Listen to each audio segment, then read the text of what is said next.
রমাদান মাসে একটা রাত আছে লাইলাতুল কদর। লাইলাতুল কদর 27 রমজানেই হবে জরুরি না।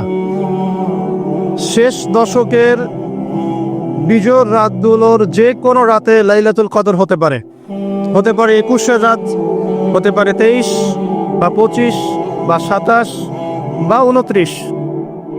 ইন্না আনজালনাহু ফি লাইলাতুল কদর, আল্লাহ পাক বলছেন নিঃসন্দেহে আমি কোরআনকে নাজিল করেছি লাইলাতুল কদরে। ওয়া মা আদরাকা মা লাইলাতুল কদর, হে নবী আপনি কি জানেন লাইলাতুল কদর কি জিনিস? লাইলাতুল কদরি খায়রুম মিন আলফি শাহর, এই রাতটা হচ্ছে হাজার মাসের চাইতে উত্তম। কোরআন নাজিল করার কারণে লাইলাতুল কদর হাজার মাসের চেয়ে উত্তম। এই লাইলাতুল কদরে আপনি ইবাদত করলে হাজার মাস ইবাদতের নেকি পাবেন ইনশাআল্লাহ। সুবহানাল্লাহ। তানাজ্জালুল মালায়েকাতু ওয়ার রূহ, এই রাতে মালায়েকা নাজিল হন, অবতীর্ণ হন বা অবতরণ করেন এই পৃথিবীতে, এবং জিবরাইল আলাইহিস সালাম এই পৃথিবীতে আসেন, নেককার বান্দাদের জন্য দোয়া করতে থাকেন। সালামুন হিয়া হাত্তা মাতলাইল ফজর, সকাল পর্যন্ত এই রাতে শান্তি বিরাজ করে। এই রাতে জিবরাইল আলাইহিস সালাম ফেরেশতাদেরকে নিয়ে আসেন, প্রত্যেকটা কাজের ফয়সালা অর্থাৎ এক বছরের তাকদীর নতুন করে নবায়ন করা হয় লাইলাতুল কদরের রাতে। আল্লাহ পাক বলছেন এই কদরের রাতেই আমি কোরআন নাজিল করেছি। আর এই কোরআন যে মাসে নাজিল করা হয়েছে তার নাম কি? রমাদান মাস। তাহলে রমাদান মাসের সবচেয়ে গুরুত্বপূর্ণ বিষয়টা হচ্ছে আল কোরআন নাজিল হওয়া। এই তো কথা কি বুঝতে পারছেন? রমাদান মাসের সবচেয়ে গুরুত্বপূর্ণ ইভেন্টটা কি? আল কোরআন নাজিল হওয়া। যেই কোরআন নাজিল হওয়ার পরে আইয়ামে জাহেলিয়াতে আরবের যত নোংরা সংস্কৃতি ছিল সবকিছু ধুয়ে মুছে পরিষ্কার হয়ে গেছে, হয়নি? আইয়ামে জাহেলিয়াতে শিরক ছিল, আইয়ামে জাহেলিয়াতে সুদ ছিল, সুদ।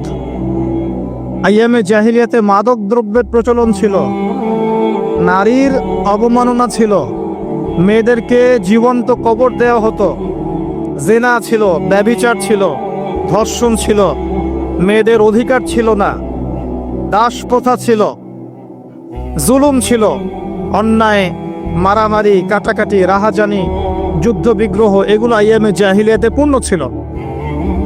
এইরকম একটা জাহেলি সমাজকে মাত্র 23 বছরের ব্যবধানে আল্লাহ রাব্বুল আলামিন পরিবর্তন করে দিলেন। সুবহানাল্লাহ। কে পরিবর্তন করলেন?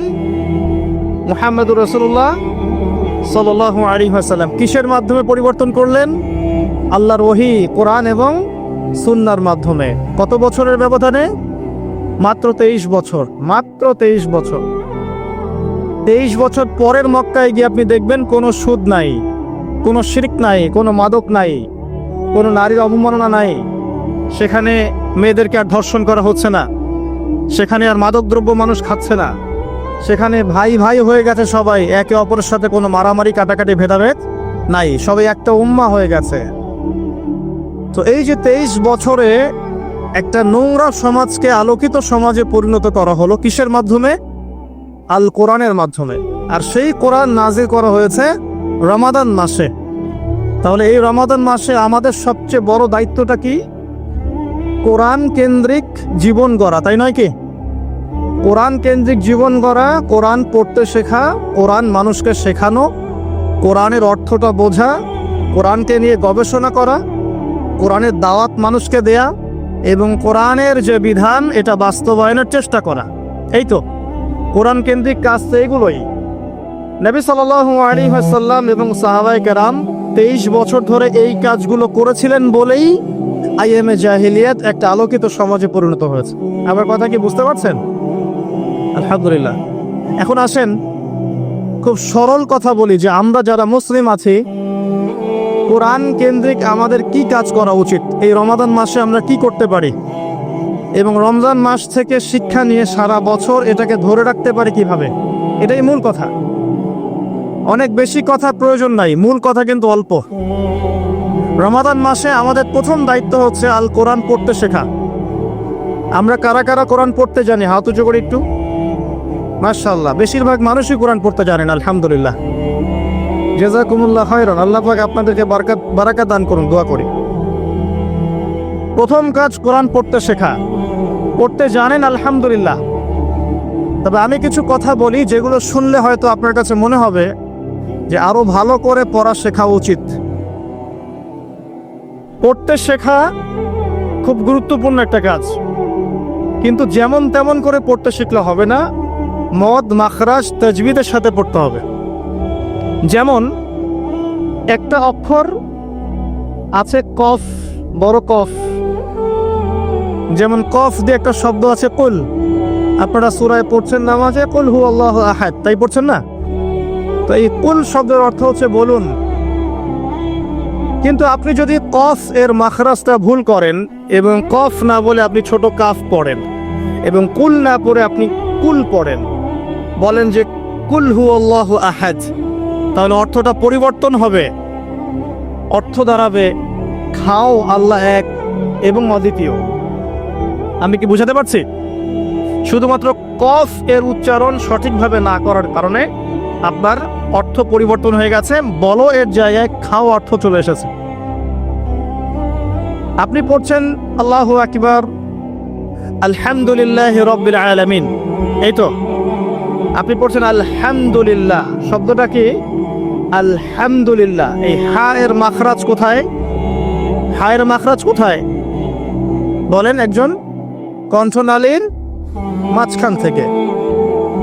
এখান থেকে আপনি উচ্চারণ করছেন আলহামদুলিল্লাহি রাব্বিল আলামিন। অর্থ দাঁড়াচ্ছে সমস্ত প্রশংসা জগৎসমূহের রব আল্লাহর জন্যে। ঠিক আছে? কিন্তু আপনি এই হায়ে হত্তির জায়গায় যদি হায়ে হাওয়াস পড়েন, যার মাখরাজ অন্য জায়গা থেকে, আপনি পড়ছেন ফর এক্সাম্পল আলহামদুলিল্লাহি রাব্বিল আলামিন, যেমনটা অনেকেই পড়ে থাকে। কেমন আছেন? আলহামদুলিল্লাহ ভালো আছি, তাই না? কেমন আছেন? আলহামদুলিল্লাহ ভালো আছে। তো আলহামদুলিল্লাহ না বলে সে বলেছে আলহামদুলিল্লাহ। ওই যে হায়ের উচ্চারণ পরিবর্তন হয়ে গেছে, এই কারণে অর্থ পরিবর্তন হয়ে দাঁড়াবে যে সমস্ত নিন্দা আল্লাহর জন্যে, যিনি জগৎ সমূহের রব। আমার কথা কি বুঝতে পারছেন? শুধু হা এর মাখরাজ ভুল হওয়ার কারণে এই সমস্যা হলো। তাই যারা পড়তে শিখেছি আরো ভালো করে পড়তে শিখি, মদের সাথে, মাখরাজের সাথে, তাজবিদের সাথে সমস্ত নিয়ম কানুনগুলো আবার চর্চা করি, যাতে আপনার তেলাওয়াতটা 100% বিশুদ্ধ হয়। আল্লাহ পাক তৌফিক দান করুন। ফর এক্সাম্পল একটা উদাহরণ দিচ্ছি, আলিফ লাম মিম, সূরা বাকারার প্রথমে আছে না আলিফ লাম মিম? এই আলিফ লাম মিমের অর্থ আছে, কিন্তু আল্লাহ ছাড়া এই অর্থ কেউ জানেন না। এর অর্থ আমরা করতে পারবো না, কিন্তু অর্থ আছে।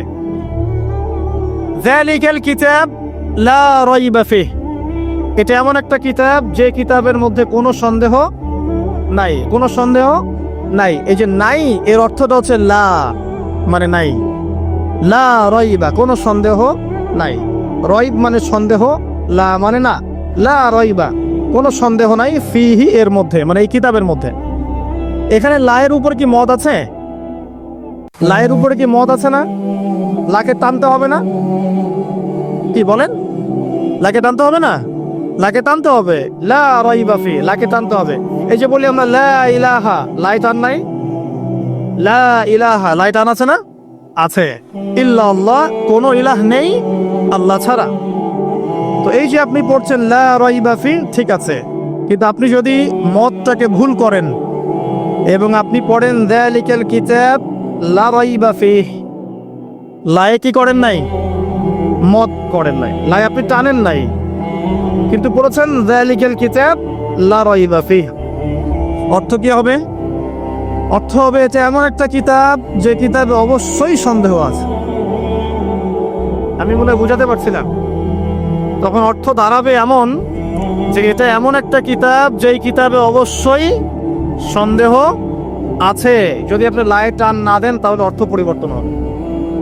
আপনি পড়ছেন কুল ইয়া আইয়ুহাল কাফিরুন, বলুন হে কাফেররা, লা আ'বুদু, আমি ইবাদত করি না, মা তা'বুদুন, যার ইবাদত তোমরা করো বা তোমরা করছো।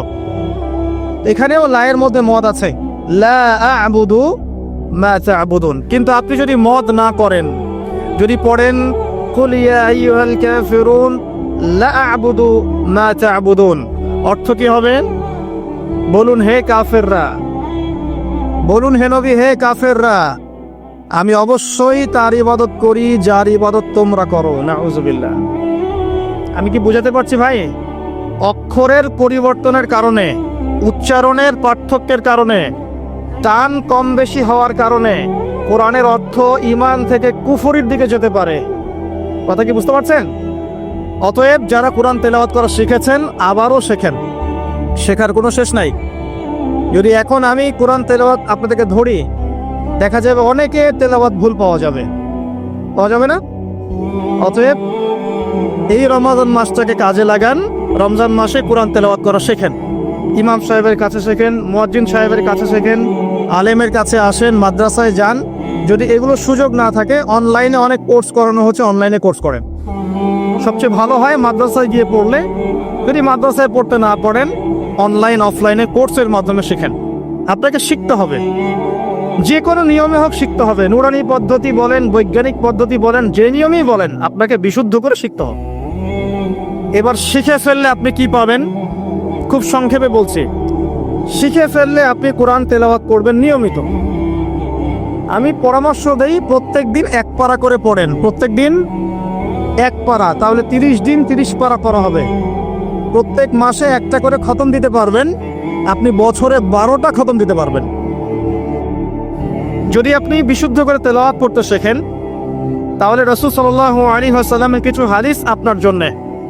নবী সাল্লাল্লাহু আলাইহি ওয়াসাল্লাম বলেছেন, ইকরাউল কোরআন, তোমরা বিশুদ্ধ করে কোরআন তেলাওয়াত করো।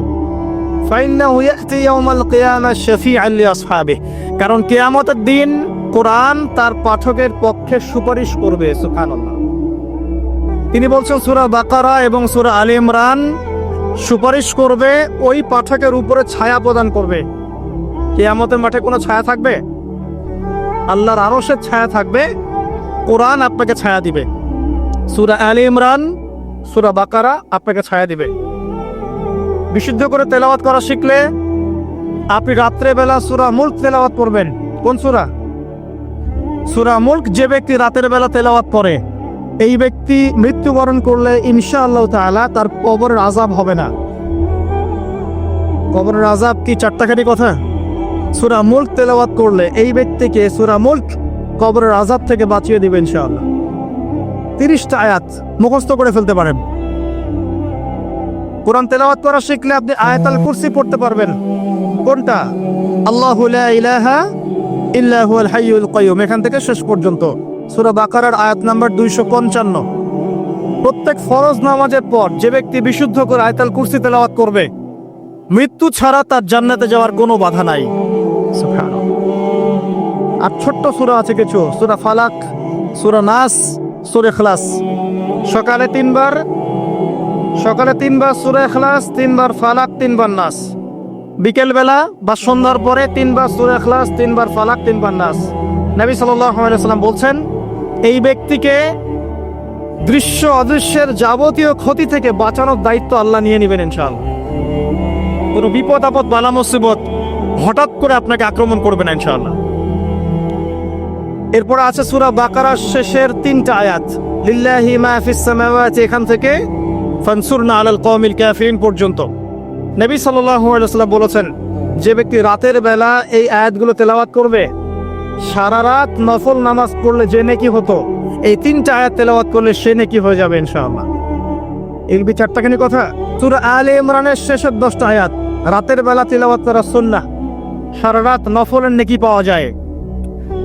সূরাতুল কাফিরুন, কুল ইয়া আইয়ুহাল কাফিরুন, এই সূরাটা যদি কেউ ঘুমানোর সময় পাঠ করে, রাতে শোয়ার সময় পাঠ করে, আল্লাহ নবীজি বলছেন সেই ব্যক্তিকে আল্লাহ পাক শিরকের পাপ থেকে বাঁচাবে। কোন পাপ? শিরকের পাপ। আর আমি অনেক লেকচারে বলেছি যে প্রতি 1000-এ 999 জন মানুষ জাহান্নামে যাবে। প্রতি 1000-এ 999 জন মানুষ জাহান্নামে যাবে। তাদের আমল নামায় যে পাপটা থাকবে তার নাম হচ্ছে শিরক। কথায় শিরক, কাজে শিরক, বিশ্বাসে শিরক। আর এই শিরকে এখন আমরা হাবুডুবু খাচ্ছি। মুসলিমরা বিশ্বাস করে আল্লাহ ছাড়া অন্য কেউ সন্তান দিতে পারে। বিশ্বাস করে না? বিশ্বাস করে? মানুষ এখন বিশ্বাস করে আল্লাহ ছাড়া অন্য কেউ মহাবিশ্ব সৃষ্টি করেছে, বা মহাবিশ্ব এমনি এমনি সৃষ্টি হয়েছে বিগ ব্যাং এর মাধ্যমে, আল্লাহ সৃষ্টি করে নাই। মানুষ মনে করে জমিনে মানুষের বিধান চলবে, আল্লাহর বিধান জাদুঘরে থাকবে, এটা মানুষ মনে করে। মানুষ মনে করে মানুষ আল্লাহর হালালকে হারাম করতে পারে, আল্লাহর হারামকে হালাল করতে পারে। এটা মানুষের স্বাধীনতা, বাক স্বাধীনতা, ব্যক্তি স্বাধীনতা। মানুষ মনে করে, মানুষ মনে করে যে আল্লাহ ছাড়া অন্য কাউকে সেজদা করা যায়, আল্লাহ ছাড়া অন্য কেউ সন্তান দিতে পারে, আল্লাহ ছাড়া অন্য কেউ ভালো মন্দের মালিক, জীবন মৃত্যুর মালিক, কল্যাণ অকল্যাণের মালিক। মানুষ এগুলো মনে করে। মানুষ এখন শিরিকে হাবুডুবু খাচ্ছে, বিশ্বাসে শিরিক করে, কথায় শিরিক করে, অথবা কাজে শিরিক করে।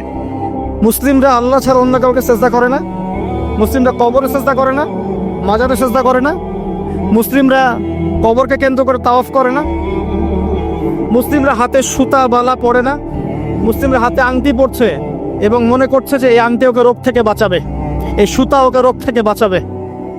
মুসলিমরা চন্দ্র সূর্য গ্রহ নক্ষত্রের কাছ থেকে কল্যাণ কামনা করে। মুসলিমরা মনে করে যে মানুষ আগামীকালকের আবহাওয়া বলতে পারে। মুসলিমরা রাশি চক্রে বিশ্বাস করে। মুসলিমরা টিয়া পাখির কথায় বিশ্বাস করে। দেখেন রাস্তার পাশে টিয়া পাখি বসে আছে, ভাগ্য গণনা করছে। এগুলো মুসলিমরা করে। শিরকের শেষ নাই। আমি একটা বইয়ের নাম বলি মাঝে মাঝেই, বইটার নাম হচ্ছে কিতাবুত তাওহীদ। কি নাম? কিতাবুত তাওহীদ। এই বইটা বাসায় কিনেন, দেখবেন শিরক কত প্রকার, কি কি সব কিছু লেখা আছে এখানে, এবং কতভাবে আমরা শিরক করি এটা লেখা আছে এখানে, বাঁচবেন কিভাবে সেটাও লেখা আছে। যাই হোক, সূরাতুল কাফিরুন যে ব্যক্তি শোয়ার সময় পড়বে, আল্লাহ পাক তাকে শিরকের পাপ থেকে বাঁচিয়ে রাখবেন ইনশাআল্লাহ। আল্লাহ পাক শিরকের একটা গোপন পাপ আছে, গোপন শিরক, রিয়া, মানুষকে দেখানোর জন্য আমল করা, লোক দেখানো আমল। এটা থেকেও আল্লাহ পাক বাঁচাবে সেই ব্যক্তিকে, যে ব্যক্তি সূরা কাফিরুন রাতের বেলা তেলাওয়াত করবে ঘুমানোর সময় ইনশাআল্লাহ তাআলা। আর অনেক সূরা আছে। কারো যদি চোখ লাগা, বদনজর, জিন ঘটিত কোনো সমস্যা হয়, সূরা জিনের প্রথম 10টা আয়াত পরে দম করে ফু দিবেন, দেখবেন ইনশাআল্লাহ রোগী ভালো হয়ে গেছে ইনশাআল্লাহ। কারো যে কোনো অসুস্থতা থাকলে চিকিৎসা করবেন, ওষুধপত্র খাবেন, সব ঠিক আছে। তার আগে সূরা ফাতিহা পড়বেন। সূরা ফাতিহা পড়ে নিজের গায়ে দম করবেন, পানিতে দম করে খাবেন, দেখবেন সূরা ফাতিহার মধ্যে শিফা আছে। সূরা ফাতিহার মধ্যে শিফা আছে। এই সূরা আরেকটা নাম হচ্ছে আয়াতুশ শিফা। এই সূরার মধ্যে শিফা আছে, আরোগ্য আছে। আর অনেক আয়াত আছে, এগুলো বলতে গেলে সময় শেষ হয়ে যাবে। প্রথম যে কাজ আমাদের, সেটা হলো আল কোরআনকে বিশুদ্ধ করে পড়তে শেখা। আমার কথা কি বুঝতে পারছেন? যারা পড়া শিখেছেন আবার পড়া শেখেন। কারণ কি আমি বললাম, আপনার অক্ষরের পার্থক্যের কারণে, মদ মাখরাজের পার্থক্যের কারণে, তাজবিদের নিয়মের ভুল ত্রুটির কারণে অর্থ পরিবর্তন হয়ে যেতে পারে। তখন সারাটা জীবন আপনি ভুল পড়ে যাবেন। আর আমি এটা আপনাকে হলফ করে বলতে পারি যে আপনি কোরআন যতটুকু তেলাওয়াত করছেন এবং নামাজে যে আরবিগুলো পড়ছেন, এগুলোর মধ্যে অনেক ভুল ভ্রান্তি আছে, আপনি জানেন না। যদি আপনি কোনো আলেমের কাছে যান, তাকে শোনান, তিনি আপনার ভুল ধরাতে পারবেন। অতএব আবার বিশুদ্ধ করে পড়া শেখেন, আল্লাহ পাক তৌফিক দান করুন। নবীজি বলেছেন সাল্লাল্লাহু আলাইহি ওয়াসাল্লাম, মান ক্বারা হারফাম মিন কিতাবিল্লাহি ফালাহু হাসানা। কেউ যদি একটা হরফ তেলাওয়াত করে কোরআনের, তার নেকি হবে কত নেকি? আল হাসানাতু বিআশরি আমসালিহা। এক নেকি 10 দিয়ে গুণ করা হবে। অর্থাৎ একটা হরফ তেলাওয়াত করলে 10 নেকি হবে ইনশাআল্লাহ। আলিফ লাম মিম পড়লে 10 নেকি হয় না, আলিফ লাম মিম পড়লে 30 নেকি হয়। কারণ আলিফ একটা হরফ, লাম একটা হরফ, মিম একটা হরফ। আপনি কি জানেন কোরআনে কতগুলো হরফ আছে? আল কোরআনে 600টা পৃষ্ঠা আছে। কত পৃষ্ঠা? এটা হাফেজি কোরআনে 600 পৃষ্ঠা থাকে। প্রত্যেক 20 পৃষ্ঠায় একটা করে পারা শেষ হয়। প্রত্যেকটা পৃষ্ঠার মধ্যে 15টা করে লাইন থাকে। কয়টা লাইন থাকে? 15টা লাইন থাকে। প্রত্যেকটা লাইনের মধ্যে 9টা করে গড়ে শব্দ থাকে। গড়ে 9টা করে শব্দ থাকে। এক পৃষ্ঠায় দেখবেন 134 বা 135টা শব্দ থাকবে। এখন 600কে আপনি 135 দিয়ে গুণ করলে দেখবেন আল কোরআনে 77,800টা শব্দ আছে। 77,800টা শব্দ আছে, মানে প্রায় 78,000 শব্দ আছে। এটা হলো শব্দের কথা বললাম। এই শব্দগুলো সব নতুন শব্দ নয়, এগুলো বের হয়েছে মাত্র 4 থেকে 4,500 শব্দ থেকে। মাত্র 4 থেকে 4,500 শব্দ থেকে। এই শব্দগুলো আবার 3 ভাগে ভাগ করা যায়।